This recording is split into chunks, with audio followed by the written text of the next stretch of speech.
UFC dropouts, over-the-hill fighters, green fighters that just aren't ready for the big spotlight. Smells like a Bellator card.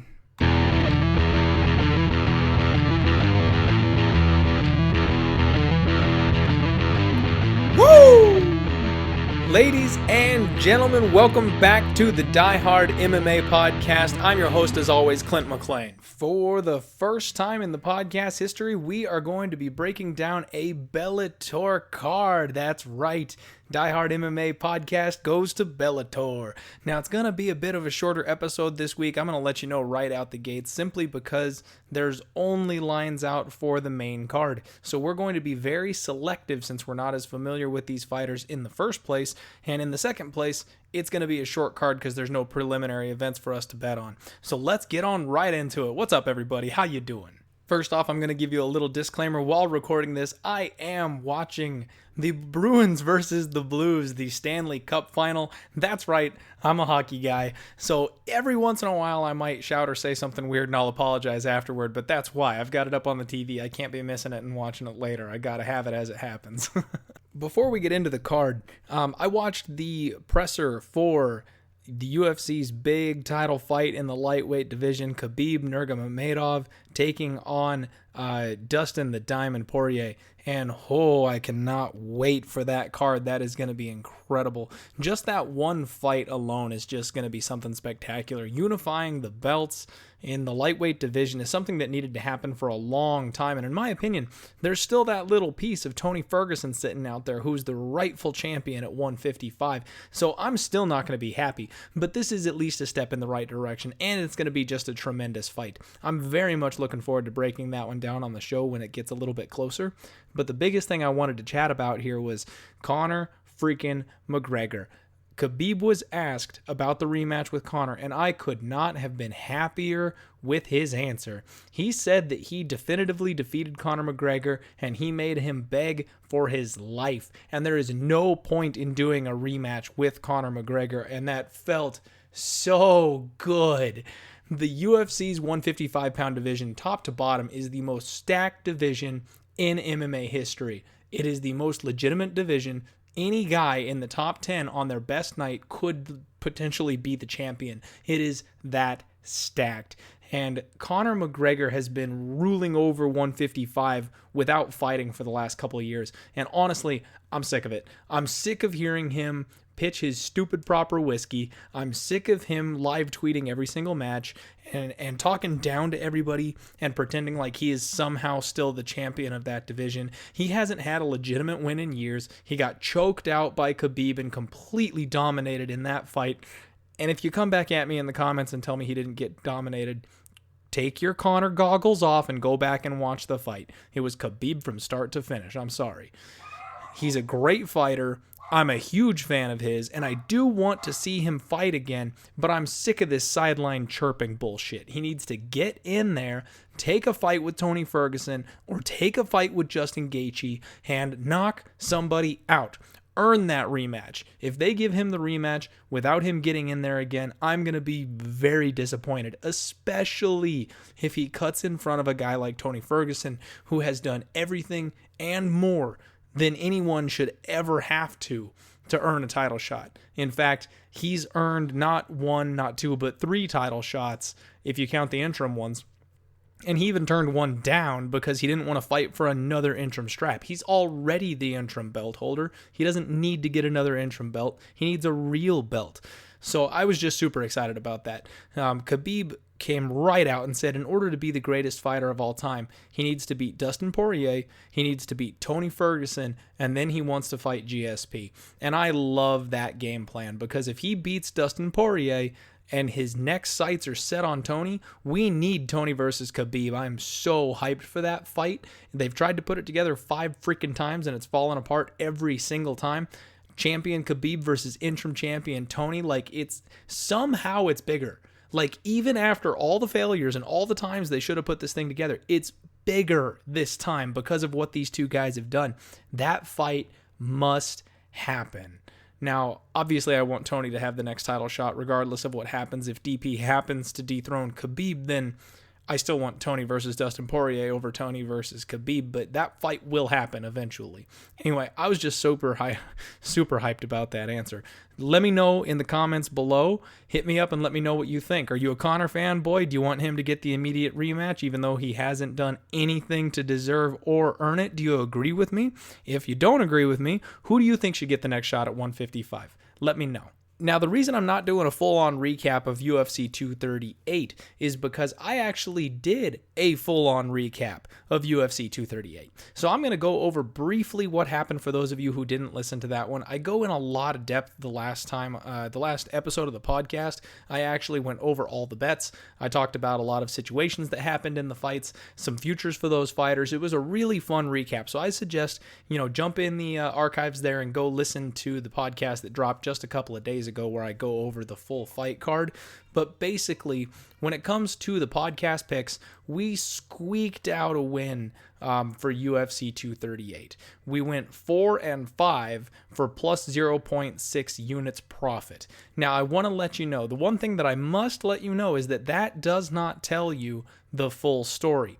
That doesn't tell you even close to the full story, because if you follow me on Twitter, which I know some of you, but not all of you do, I tweeted out a 5-teamer parlay that cashed. That thing was just shy of 8-1. So not only did we not just profit 0.6 units, if you tailed me and you tailed that parlay, you profited over 8 units on the event. Not only that, but Cejudo, my man, he KO'd freaking Marlon Moraes in exactly the third round. I could not have predicted that fight any better, and your boy was on that round 3 prop for Cejudo, and that paid 15-1. Now, granted, it was only a sprinkle, but if you tailed me on that, you made some extra change on top of that.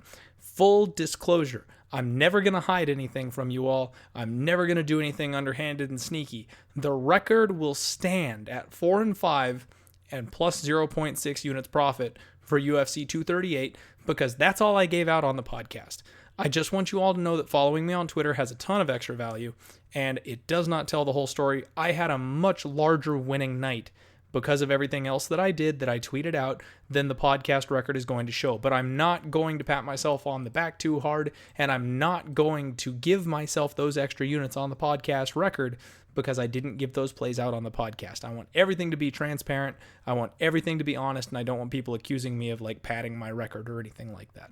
So right now, the 2019 record stands at 64-57 for plus 28.29 units. We are inching ever closer back to that 30 unit mark. And just to give you kind of an idea, if we counted everything from last week, we'd be up more in the ballpark of 72-57 for plus 37 units or something like. I mean, it was a big night. It was like an 11-12 unit swing if you followed everything that I threw out there on Twitter. So get over there at Die Hard MMA Pod on Twitter. I do MMA memes. I like to interact with people. I answer questions.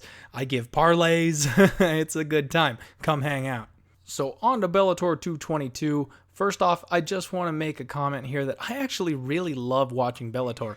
It's like a middle of the road between some low-level regional type of MMA. These guys are all just, the guys and girls, they're all just starting to get polished, so it's just one notch above. If you're making your MMA debut in Bellator, then you probably had a pretty solid career as an amateur, or you've got connections in the MMA world, you've got a good trainer, you belong to a good gym, things of that nature, that it's just one tiny notch above. And honestly, to me, that spikes up the action. That spikes up the variance. These people are out here still trying to make a name for themselves. They're trying to kill the person across the cage from them, and it's do or die. So there's a lot of action on these cards, and the undercard on Bellator 222 is gonna be a lot of fun. So don't just tune in for the main event, because that's when we'll have a couple of bets.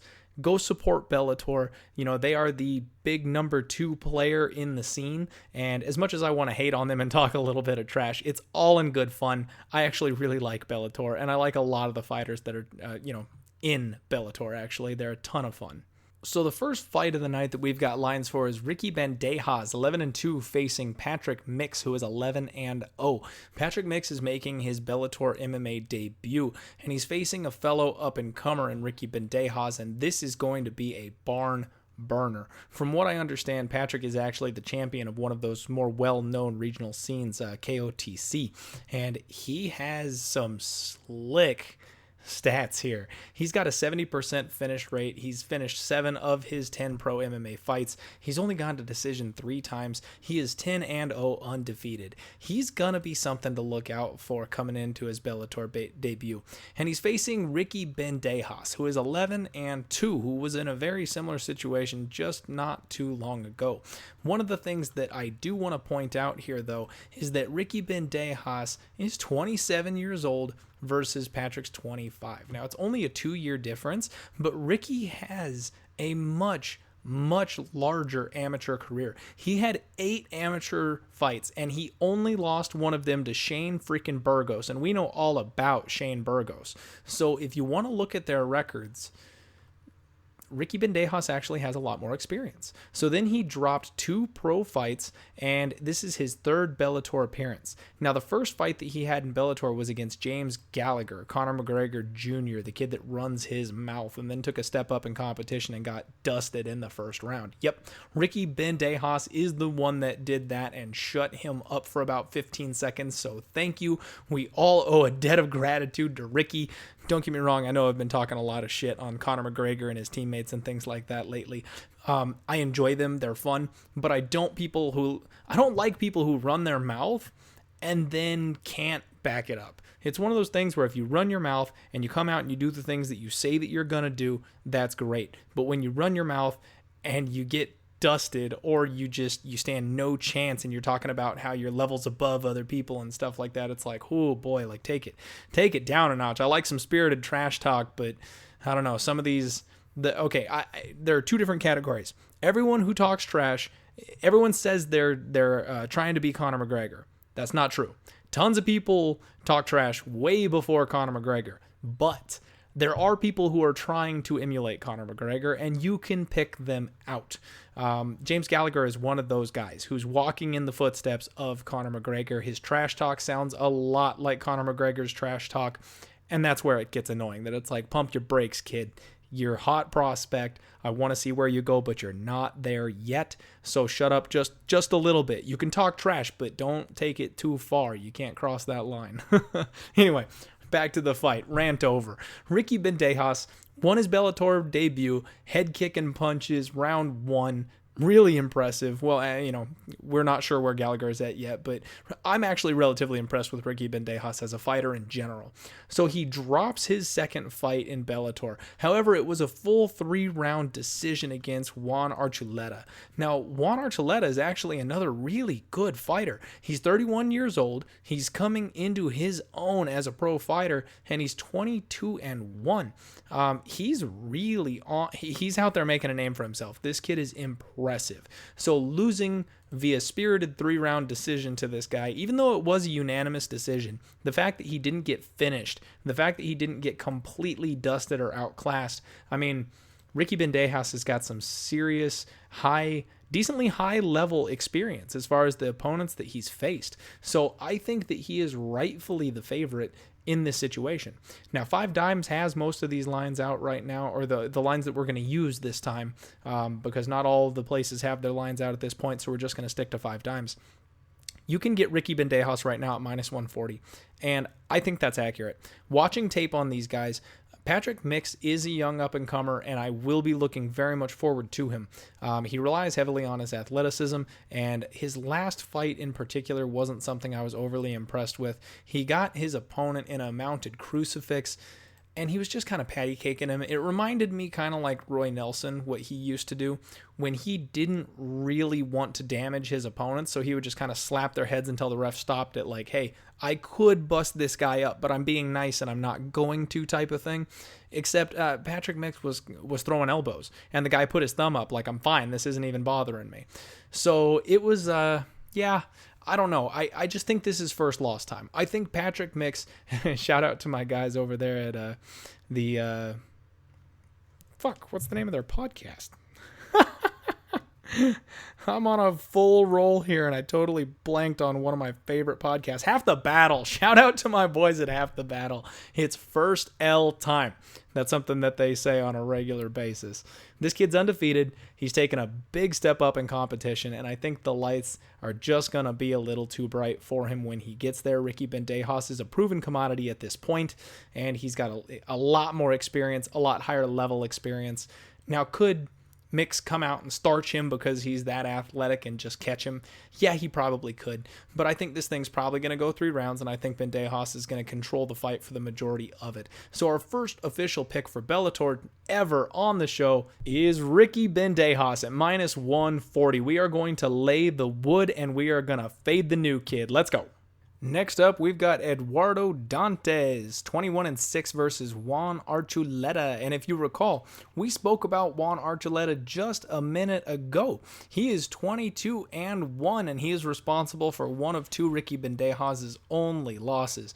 Juan Archuleta is fighting somebody who is just not on his level at this point. Like I said in the last breakdown, Juan Archuleta is really coming into his own at 31. He's 22-1.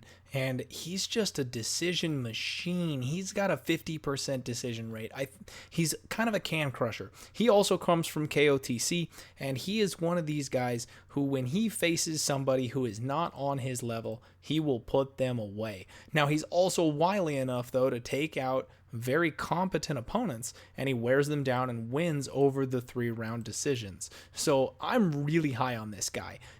I don't know where his ceiling is, but I think he's going to be in the mix for a title shot in Bellator very soon. And this is one of those ones where you got to remember, even though the media wants to paint this picture that Bellator is just not UFC level, some of these guys are, man. Remember when the WEC combined with the UFC, and we got the guys like Cerrone, Ben Henderson, Anthony Pettis, and they all came in and wrecked house, and then 2 out of 3 of them won the freaking belt? Like, it's not always as bad as it looks, and I think Juan Archuleta is one of those cases. Now, Eduardo Dantes comes in. He's 21-6-0, and he's had a bit of a rough go of late. So he's been in Bellator for quite some time now. Actually, a long time. Since 2012 is when he made his Bellator MMA debut. I'm sorry, 2013 is when he made his Bellator MMA debut. Now, he dropped a decision loss to Joe Warren back in 2014, with no shame in that. He goes on a 4-fight win streak, and that brings us to 2017, where he drops a decision to Darren Caldwell, and then he gets KO'd stiff by Michael McDonald in round 1. Now, that's not overly, it's hard to get excited about that. I mean, Caldwell is a good opponent. He's 13-2, and same thing with Michael McDonald. He's 19-4, but he also has had a bit of a spotty record as of late. He's one of these UFC dropouts who kind of had a spotty run in the UFC, and because of that, he got dipped down to Bellator, and he seems to be able to find success once he fights a lower level of competition. So he rebounds with a win over Toby Misch. Now, Toby Misch is actually one of the guys who came off of Dana White's Tuesday Night Contender Series, so this gets us a little back in the realm that we're a little used to. However, he did not win his fight on Dana White's Tuesday Night Contender Series. He lost it and then got into Bellator. So if that tells you anything, he wasn't worth the UFC picking up, but Bellator thought he was good enough. Now, he comes into Bellator, he wins his debut, and then he loses this fight to Eduardo Dantes. I just think that Juan Archuleta is going to grind Eduardo Dantes out of here. Eduardo Dantes is also a decision fighter. He also has the majority of his wins, 11 of them coming by decision. And I just think that Juan Archuleta is going to be the higher IQ fighter in there. He comes in with a better game plan. I think he's more well-rounded. I also think he's going to be the better grappler of the two and dictate really where the fight takes place. And I think that's going to be very important in this fight. I do think they have lined appropriately. Juan Archuleta is at minus 205, and we're going to use him in a parlay. Let's go ahead and parlay Juan Archuleta. However, you'll have to wait and see who we're going to parlay him with. So stick a pin in that, and we'll be back. The next fight on the card is Dylan freaking Danis versus Max Humphrey. It seems like Conor McGregor is haunting me tonight. I'm talking way more about him than I want to this episode. Dylan Danis is another one of these Conor McGregor wannabes where he just runs his mouth. He's 1-0 in the UFC, and he's facing Bellator newcomer Max Humphrey, who is 3-2 as a professional. Buckle yourselves in, folks. This one gets ugly. Remember how we talk about sometimes where we want to be on the same side as the promotion? You really want to try and figure out what the UFC is doing and then try and be on the side of the fighter that they're looking to promote, because usually they're setting them up. Usually they're giving them a leg up. Well, that's what Bellator is doing here. They think they've got the next Conor McGregor and Dylan Dennis. They think they've got a star on their hands, and they really want to grow this kid and give him a chance to evolve as a fighter, talk all the shit he wants along the way, and get eyes on Bellator. It's a smart move as far as a business move goes for them. However, Dylan Dennis is one of those guys that just should not be as big of a favorite as he is, because he's got next to no experience, and I'm not overly impressed with him either. However, Bellator is handing them a cupcake in Max Humphrey. Dylan Dennis is a minus 1,000 favorite right now. Yes, you heard that right, minus 1,000. Now, Dylan Dennis has a slick ground game, but he's not that good as a striker. Obviously, that will come with time. I'm sure he's working on it. I'm sure he's improving.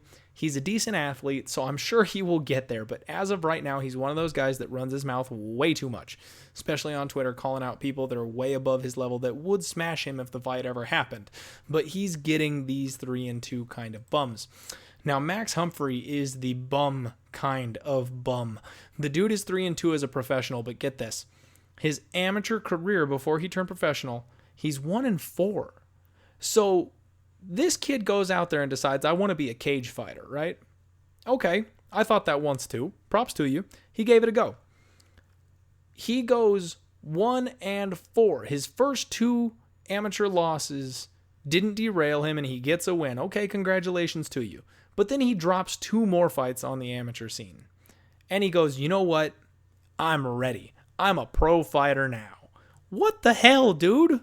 Like, how does that logic make sense? I mean, props for sticking with it, I guess. But he's coming off of a brutal first-round KO against Anthony Goldfield on like this tiny little Kansas regional scene. You watch the video of it, and it's brutal. I mean, Anthony Goldfield is probably one of those guys that you see at the bar. He's got a little bit of a dad bod thing going on, but he looks like he works out. He's like a real short, thick type of dude.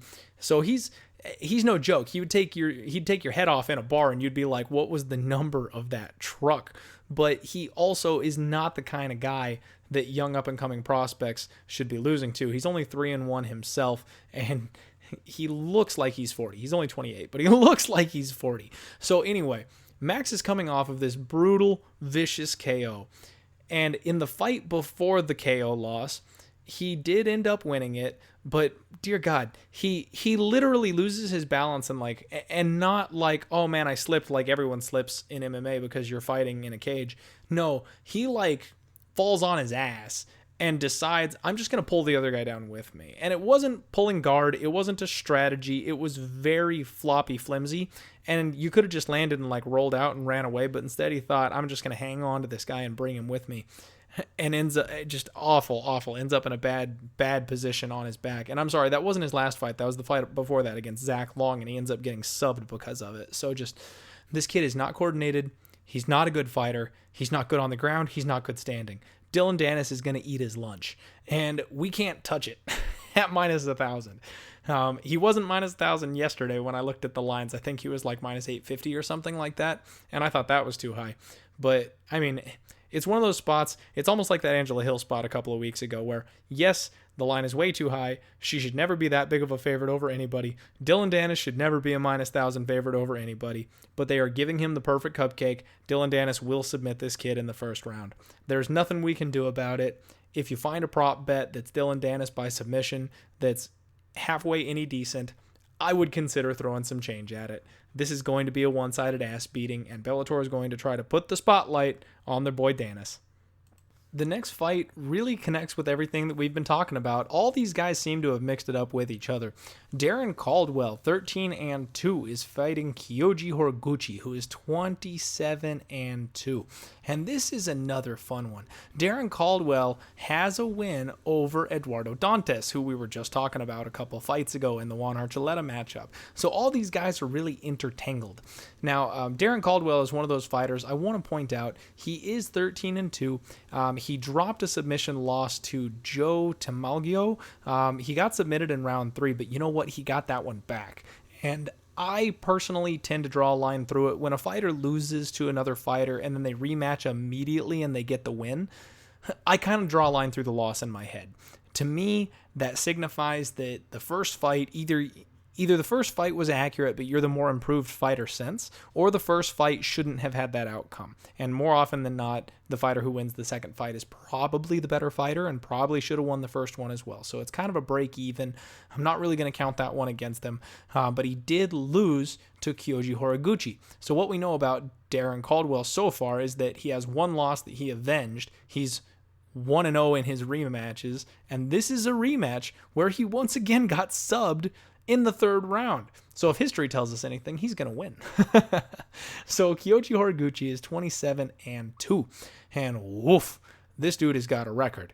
You go all the way back for his losses. His most recent loss was an armbar loss to Demetrius Johnson in the UFC. That's right. We've got another UFC star type of dropout. So he goes over to Rizin. He fights in Rizin for years after he's been in the UFC. His last UFC fight was in 2016, and he spent about the last 3 years fighting in Rizin, where he's been KOing the shit out of people. So, not bad. I mean, he fought guys like Ben Nguyen, Ian McCall. Those are some names that we know. Shinarto Ishihara, some lesser known Asian fighters that are on the circuit over there, that more up-and-comers, more cupcakes, not necessarily as impressive, but he's not fighting bad guys. I mean, like Ian McCall, unfortunately, he's kind of broken at this point. He's over the hill. Ben Nguyen, kind of the same thing. He dropped his last 2 fights in the UFC against Wilson Hayes and Hussein Formiga before he went over and lost to Kyoji. But at the least, we know that Kyoji is facing a very high level of competition, and he still has his 27-2 record relatively intact, with those 2 losses coming a long, long time ago. He's very skilled, and I think this is going to be an appropriate kind of matchup. Now, these 2 fought last in December of 2018, so it's a pretty quick turnaround. And like I said, Kyoji got Darren Caldwell in a submission in round 3. The line is pretty interesting in this particular spot because it's got Darren Caldwell as a favorite. He's minus 165 to Kyoji Horiguchi's plus 135. The bookies agree with me. This tale has been told. Darren Caldwell is going to come back and he's going to get his rematch win. However, I think there's value on Kyoji Horiguchi. I think he's got a higher level of competition. I think he's a more well-rounded fighter. And you're giving me plus money on the guy who won the most recent match, and it wasn't that long ago. So you want to think about guys taking time off between a rematch, patching holes, making improvements, and coming back better. And that's usually when you'll see improvements, when one fighter kind of leapfrogs past the other in the skill area. The other thing is Kyoji Horiguchi is the younger of the 2 fighters, and most rematches tend to favor the younger fighter.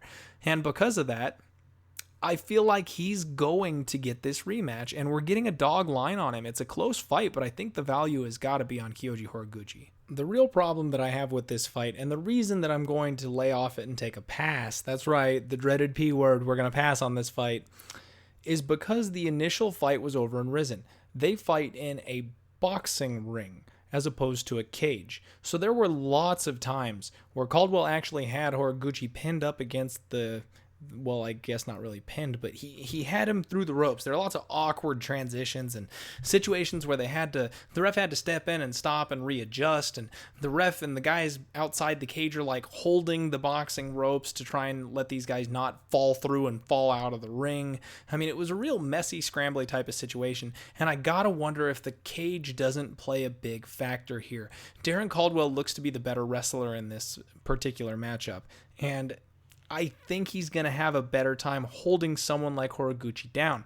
The referee is not going to be as inclined over here in America to help Kyoji Horiguchi get up off of his back. He's also not going to be Well, I mean, really just plain and simple. They're not going to be falling through the cage. So any time that Kyoji got a break by them going through the ropes, Caldwell had to let a submission attempt go. Caldwell had to, adjust because his head or his arm got caught on those weird vertical ropes that they have that hold the other ropes up. None of those situations are going to happen. Caldwell's going to have a lot easier time keeping Kyoji Horiguchi down, which means he might grapple himself to a decision win.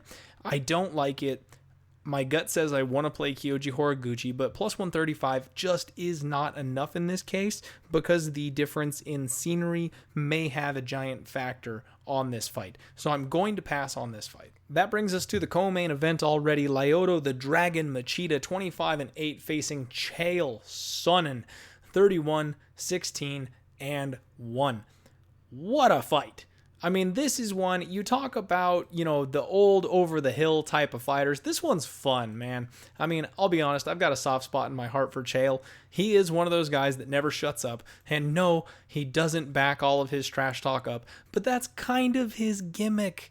It's not like McGregor where he believes the shit that he's talking. Chael knows he's talking out of his ass when he calls himself the greatest in the world, and he's got this whole persona that he really sticks to, and I actually find it really funny. I get a kick out of Chael Sonnen. He is 42, facing Lyoto Machida, who is going to have a youth advantage on him at 41, and this is a situation where Chael fought in the UFC at 185. Now, we all know Chael's game plan is going to be wrestling. He's a relatively one-dimensional fighter. He's worked on his striking. It's not overly impressive. He uses it to get his grappling advantage. Lyoto the Dragon Machida is a karate-based striker. He likes to use timing and distance, and he's really explosive. He pops in there when he throws those shots and tries to land big damage on people. Now, this gets so interesting because Machida didn't look bad leaving the UFC. A lot of people head over to Bellator after they've hit kind of a rough patch. Well, Machida hit that rough patch when he lost to Luke Rockhold, Yoel Romero, and Derek Brunson all in a row. He bounced back with a split decision win over Eric Anders, which was highly questionable. But then he KOs Vitor Belfort, very reminiscent of the Vitor Belfort loss to Anderson Silva with a front kick KO in the beginning of round 2. That was fun to watch. So he gets his invitation over to Bellator, and he faces Rafael Carvillo. I'm sure I'm not pronouncing that correctly. But Rafael is a 15-12 fighter, drops a loss to Gegard Mousasi, and then loses a split to Lyoto Machida. So not all that great. I mean, good for Bellator. They picked up a big name like Machida. They want him to get that win. But in my opinion, you'd want Rafael, the 32-year-old fighter that you can build on to get that win. He loses that split decision, unfortunately, but his only 2 losses have come to current champion Gegard Mousasi and then Lyoto Machida, who is a relatively high caliber UFC dropout. I mean, he was the 205-pound champion at one point, and he fought John Jones for the 205-pound belt. He also fought very highly against Luke Rockhold and Yoel Romero in the middleweight division before getting cut. So, not a bad showing for the kid. Anyway, Lyoto Machida's on a 3-fight win streak, right? Chael Sonnen, on the other hand, was competing in the heavyweight tournament, which what the hell was he doing in the heavyweight tournament? He fought at 185 in the UFC. He goes over to Bellator and decides, I don't want to cut that weight. Chael Sonnen's a pretty big dude, so he goes back up to 205. He gets subbed immediately by Tito Ortiz, which grappler versus grappler, the big guy's more likely going to win. More specifically, wrestler versus wrestler, the bigger guy is probably going to win. So Tito takes him down, subs him, no problem. Kind of embarrassing. Then he faces Vanderlei Silva. He's going on kind of a UFC Legends tour. He wins a 3-round decision over Vanderlei Silva using his wrestling. He fights Quentin Rampage Jackson, another UFC dropout veteran. He wins a decision over 3 rounds over Quentin Rampage Jackson. He gets in there against Fedor Emelianenko because he decides I'm a heavyweight and I'm going to fight in the heavyweight tournament, and shake my head like, what the hell were you thinking, Chael? He gets in there and feels Fedor's power and wants nothing to do with it. As we know after watching that heavyweight tournament, Fedor's still got it. He's still got speed. He's still got pop. Anybody that's not going to be a top caliber fighter is still going to have a whole lot of problems with Fedor. And that's exactly what happened here. But Chael didn't wilt. He didn't curl up in a ball after taking a couple hard shots. He started to utilize his game plan. He actually got Fedor Emelianenko down, and he took more than one attempt to do it. He really stuck to his guns, and he put Fedor on his back. And then Fedor scrambles. I mean, he's got a good grappling sambo game, so he knows his way around there. Chael ends up on his back.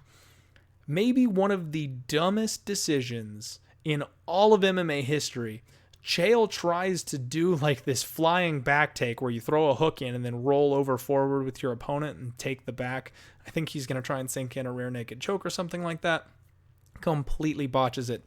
Misses the hook. Misses everything. And when he does the diving roll forward, just rolls right off the top of Fedor. That was the nail in the coffin. Fedor postures up and starts raining down shots on Chael until the referee steps in and saves him. So it goes down as a first round TKO loss. But let me tell you what, Chael didn't take a whole lot of damage. So let's look back at this real quick. Chael faces John Jones and gets TKO'd in 2013, right? He fights Mauricio Shogun Rua and he wins by submission, okay, in 2013. Then he loses by KO to Rashad Evans and takes 4 years off after getting KO'd. That's his retirement from MMA. He comes back against Tito Ortiz, and it's a grappling match. He loses by submission. He faces power punchers Vanderlei Silva and Quentin Jackson, takes little to no damage, putting these old bastards down on their backs and grinding them out.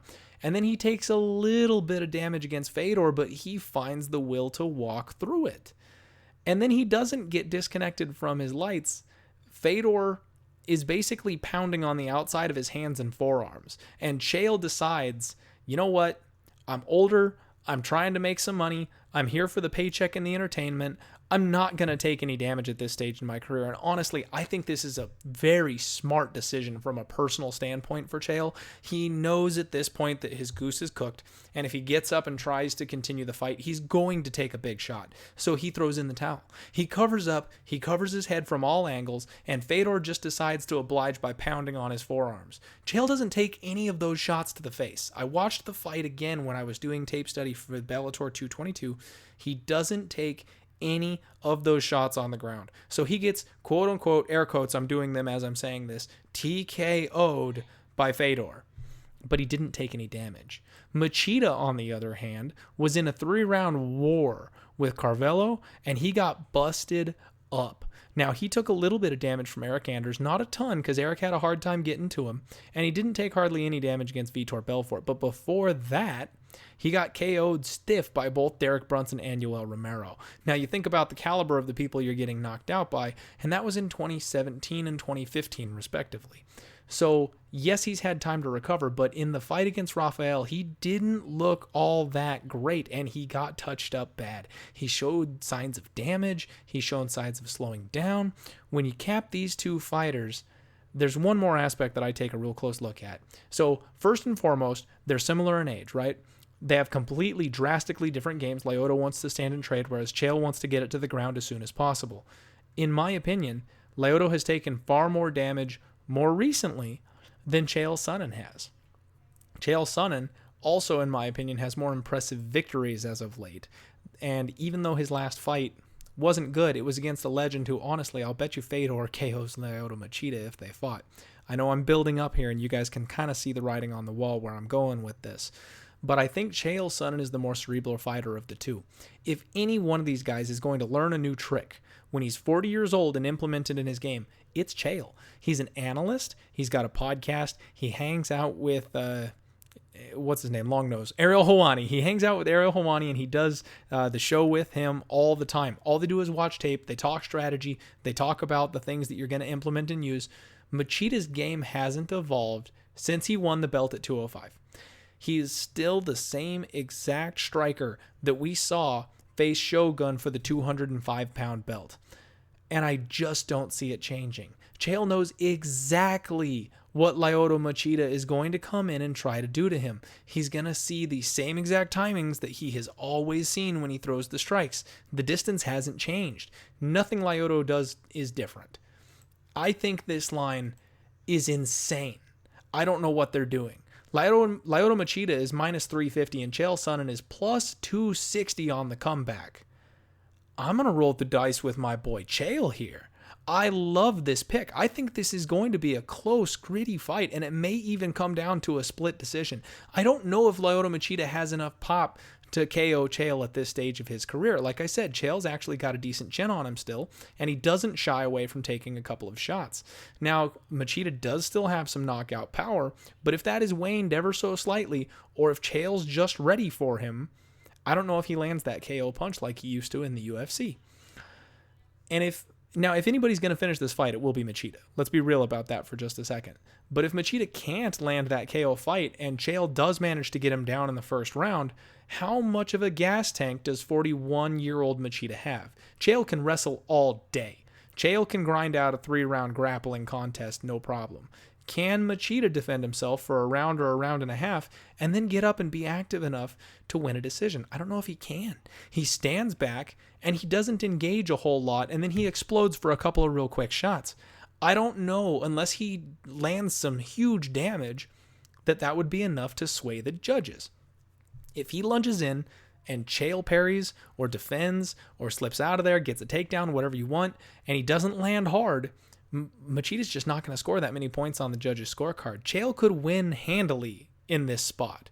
Now, of course, these are two old fighters. You could flip the coin on me and say, well, Chael's probably old and damaged and he's going to get knocked out by Machida. But I just think this is way too juicy of a line. I do not think that Chael Sonnen should be this big of a dog. I think this line is a lot closer than the bookies are giving us. Let's lock up the big dog, Chael P. Sonnen, greatest fighter in MMA history at plus 260 to be our big dog for the night. Let's go. That takes us to the main event of the evening, Rory MacDonald facing Neiman Gracie. Rory MacDonald is a UFC former standout, and everyone thought he was going to be a future title holder, but he never got there. Drops to Bellator, immediately wins the 170-pound belt. GSP's protege. I mean, this guy kind of had everything going for him. And then he found God. And now, let me, again, full transparency with you all. I'm a Christian, so I don't have a problem with that. As far as a human being goes, I think Rory has every right to, find faith and do his thing, and I think that's great for him. He got married, he had kids, he's got a family. Like, that is a great next stage of life for him. But when it comes to fighting and when it comes to betting on fighting, that changes a lot of things. He used to be this savage, this blood-hungry monster that would get in there and scrap with anybody and really just try to hurt his opponents. And that Rory is gone because he's found a softer side of himself.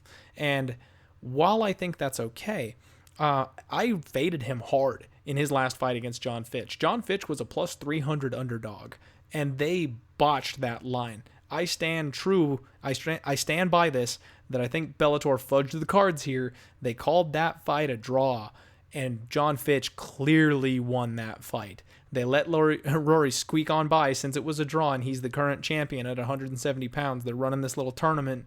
They bought him a win there to advance him in the tournament, and I got robbed of plus 300. So now they're lining him up against Neiman Gracie, who's 9-0, and Gracie, yes, of the Gracie family. So he's a submission wizard. 8 wins by submission, with only one fight of his even going to decision. This is a 3-round fight where Neiman Gracie is taking a massive step up in competition. Absolutely massive. His last fight was against Ed Ruth, who is another up-and-comer who's 6-1. And that is the highest level of competition who he has fought. Absolutely everybody else below that is barely over 500. This is another case where Bellator has been spoon-feeding this kid because he is one of the legendary Gracies. He's got a name, he's a potential star, and they want to grow him slowly. Well, he gets in there against Ed Ruth and he does his thing. Congratulations, he wins by submission late in the fight. But he had a hard time with Ed. Ed put him in some trouble and defended against every single one of his submissions. Now you're telling me they're going to toss him in there with Rory freaking MacDonald, who was knocking on the door of a title shot in the UFC, who had wars with guys like Robbie freaking Lawler and Stephen Wonderboy Thompson. And then he comes over to Bellator and he's their guy. He subs Paul Daly. He beats Douglas De Lima. I mean, he made a mistake moving up and facing Gegard Mousasi. And honestly, I think that was part of Rory's life transition there, is that he was kind of beginning that what's the next phase of my life thing, and then he goes to fight Gegard Mousasi, which made no sense, who's just a bigger, stronger version of himself and gets KO'd brutally in the second round. He didn't know how to handle that. So when he was leading up to the John Fitch fight, he was saying a lot of things that really concerned me in the interviews, and that's really what put me on the bet with John Fitch. Well, the John Fitch fight is kind of a worst case scenario when you've got someone who's second guessing themselves. He's just going to grind on you for 5 straight rounds. He's not going to submit you. He's not going to punch you. He's going to wrestle you and exhaust you. So it's a draw. Rory knows he lost that fight, and he gets out of it somehow by the skin of his teeth. And notably, I mean, anybody at that point would be disappointed in themselves, and he was obviously disappointed in himself. So he starts talking to the media afterward, and it's more bad news. Well, before I did the podcast, one of the reasons the show is late this week is A, because we needed Bellator lines out, and B, I needed to see what Rory was talking about. He has kind of turned things around. He is singing a completely different tune this time. He has made peace with the fact that now he's a Christian, he's found God, and he's got a family. But that doesn't mean that he has to be a weakling. That doesn't mean that he can't find motivation to fight within that.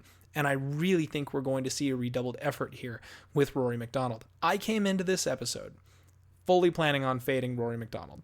I wanted to come in here and tell you all that we're going to take Neiman Gracie and bet the house on him, because I expected him to be around 250 or 300, and he's going to be the young, hungry monster coming in here who still wants that blood. And if Rory was still 1 foot out the door, that's the kind of guy that takes your head off. That's not what we got. What we got is a short line on a champion who is going to be facing a 9-0 fighter taking the biggest step up in competition we may have ever seen. Rory's the current champion at 170 pounds for Bellator. Rory could have been a champion or top 3 guy in the UFC at 170 pounds, and he was at one point. He is incredibly well-rounded. He is incredibly skilled and dangerous in all facets of the fight. And a one-dimensional young fighter in Neiman Gracie cannot stand with somebody like that. And when I say stand, I do literally mean stand. This fight starts standing. Neiman Gracie will not be able to get this fight to the ground, in my opinion. Rory MacDonald just fended off John Fitch for a full 3 rounds. Now, I say fended off. I think Fitch won. He didn't really fend him off. But Neiman Gracie is not the caliber wrestler that John Fitch is. And if Rory can stuff even some of John Fitch's takedowns, he can stuff Neiman Gracie's takedowns. And if this fight plays out on the feet, I think Rory might find some blood even if he's not looking for it, because I don't think Neiman Gracie can hang with the hands of Rory MacDonald. He's still got some brutal elbows. Some of the elbows he threw on John Fitch while he was coming in for those takedowns would have stunned lesser men, and I do think in this case that Neiman Gracie is a lesser man. No disrespect to the Gracie family. I do not mean that he's going to be shot. I think he's a large prospect. I think he will do great things in the future.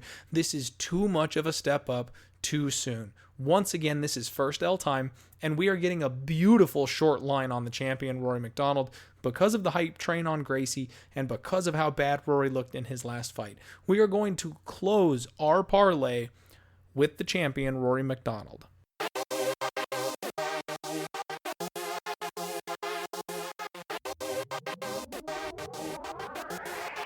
Well, that didn't turn out to be a half bad episode. Now, did it? It went a little longer than I meant to. Let's recap those picks. We are going to kick the night off taking Ricky Ben freaking Dejas at -140, laying the wood. We are going to parlay Juan Archuleta at -205. He is tied with the headliner, the champion, Rory MacDonald, who will make a return to form at -185 for a +130 parlay. That's right, we're going to take 2 favorites we like and turn them into a dog line, risking only 1 unit to get there. And then we are going to take a big swing in the co-main event with Chael frickin' P. Sonnen at +230. I love it. We got 3 shots. Let's make a little bit of cash this weekend while we warm up for the big card coming up next weekend in the UFC. I love you all. Thank you so much for the love and support. Die Hard MMA Podcast. Find us on Twitter, find us on Instagram, Facebook, YouTube. I'm everywhere. We're bringing this thing home. Let's roll.